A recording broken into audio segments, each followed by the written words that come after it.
Hey gang, welcome to the 78 RPM channel. The very first disc records were single-sided with a blank back. Eventually somebody came up with a brilliant idea. Maybe we should put something on the other side. Today we're going to talk about backplates on the 78 RPM channel.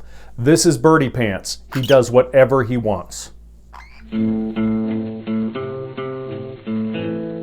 Hello, and welcome to the 78 RPM channel. Whether you're new to 78s or an advanced collector, this is your source for information, research, and music about 78 RPM records, cylinders, and radio transcriptions.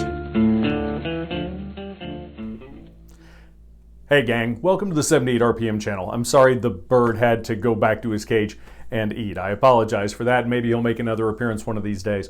I was talking recently during the Two Black Crows in the AEF episode about the fact that the disc had a really cool backplate on the back side of that record. I ended up cutting that comment for time, but it got me thinking about the decorations that we sometimes see on the back of single-sided discs. There are two types of decorations that are common to the backs of single-sided discs. One kind is basically just a gigantic label that's pressed into the disc, very similar to the way a regular size label would be pressed into it. I think probably the most common example of this, at least for people in America, the backside of the Brother Bones doing Sweet Georgia Brown with the Harlem Globetrotters on the backside. The other kind of backplate is the kind that is pressed or etched into the back of the disc, and that's the kind we're going to talk about today. This kind of backplate involves a texture or artwork or an etching or something that is actually processed into a stamper and then included when the disc itself is pressed. And so at some point they had to do artwork and an etching and a master and a mother and a stamper. So the process of putting a backplate on a record was almost as involved as putting the front side, the music, on the record itself. The first disc records were Berliners, and they were small single-sided discs that had nothing on the backside other than an imprint of the imperfections in the stamping process. However, around the turn of the century, companies like Zonophone, G&T, Leeds & Catlin, and others started doing something a little different. They started stamping their logos or textures into the back of single-sided discs. Now this did three things. First of all, it spiffed up the flip side of a single-sided disc. Second of all, it was free advertising. Third, it probably provided a little bit of extra friction to the bottom of the disc, which prevented the speed from varying due to disc slippage with those gigantic heavy reproducers on them. Whether or not that was intended is unknown, but I'm pretty sure somebody probably thought of that at some point. Another company that produced backplates was Gramophone and Typewriter, or G&T as it's known to collectors, and they produced a backplate that's similar to Zonophone's. Near the end of the first decade of the 20th century, however, record companies started putting music on both sides of their disc, eliminating need for a backplate.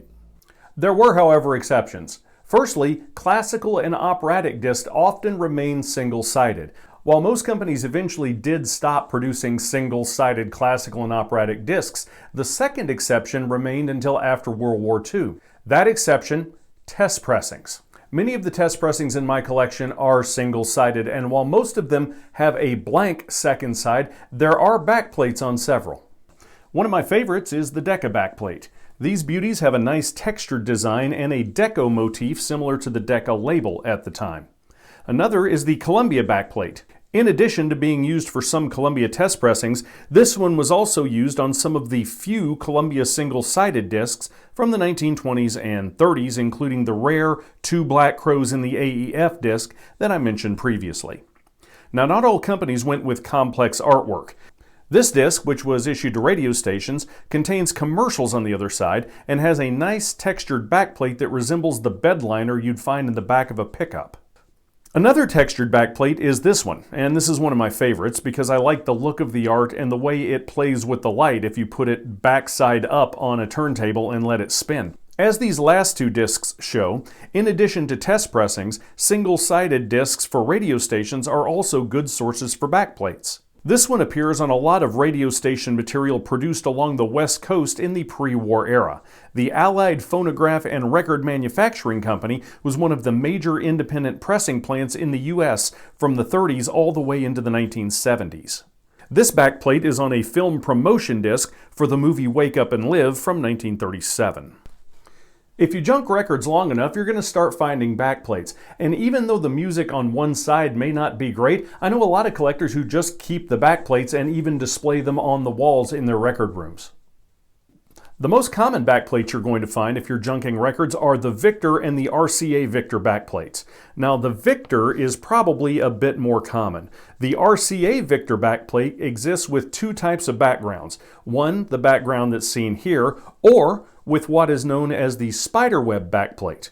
Now, I dare say that 50% of the collectors I know, and this includes me, have at one time put this backplate on their wall just as a decoration. If you want to make a really big statement, find one of the RCA transcription 16-inch discs with the spiderweb backplate on it. It's quite striking.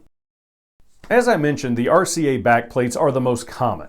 The next three I'm going to show you are not. These are my three favorite backplates that I've managed to collect over the years. The first one is a WOR electrical transcription from 1946. Now, this is a bright red vinyl 16-inch radio transcription disc containing commercials for Harlicker beer. Now, while the music itself is not the best, oh, you go for Harlicker beer. Oh, you go get Harlocker's quality beer. The jazz artwork on this is amazing, and the bright red vinyl and the extra-sized 16-inch disc has led me to display this in several rooms over the years. The second one is an Electric Recording Laboratory of New York disc. This company existed for 3 or 4 years in the early 1920s. That's according to Alan Sutton's book, American Record Companies and Producers, 1888 to 1950. If you don't have it, get it. Although they are called the Electric Recording Labs of New York, they made exactly 0 electric recordings. They did, however, have one of the best backplates ever made. And I'm going to quote, "specializing in music that age cannot wither, nor custom stale." I used to think these were extremely rare discs. However, a few years ago, a small stash of these were found and entered the hobby, making them more accessible than they used to be. However, finding one in the wild is still quite an accomplishment. Finally, my favorite backplate ever. It's Buckage Talking, introduced by Milton Cross. Now, this is also a 16-inch radio transcription disc, and this has an RCA Victor spiderweb backplate. But this one is special, and I'll tell you why. Because when it came time to press this disc, somebody said, "Hey, go get the backplate stamper off the shelf." Someone didn't. Somebody accidentally pulled the metal mother off the shelf, and the metal part that was used to make the stampers was used as a stamper. That means that this has a mirror image of the stamper that they were supposed to use, and it resulted in this. The image is reversed, and the image protrudes from the disc as opposed to being pressed into it. Now, I know what you're thinking. You're thinking it would take roughly one really lame camera trick to make this happen. So I took the Zonophone disc from earlier and put it on top, just so you can see one is facing the right way, one is reversed. And if you're still not convinced, here you go. Just the fact that this thing is pressed backwards makes people do double takes, and that alone makes it worth displaying. I only know of 2 other discs that were pressed with reversed backplates like this, but I'm sure there are more out there. You just have to dig for them and find them. I would be willing to bet that, like this one, it was just simply not noticed until somebody paid attention. In addition to the ones I've shown you, backplates were used by several other companies. So when you're out there junking for records, flip them over or check out the side of the record that most people don't look at. You might find an interesting backplate. Even if these records aren't uncommon, they make pretty neat displays, and they can make a nice little subset to your collection. The main thing you need to remember is keep junking records. We'll see you next time on the 78 RPM channel.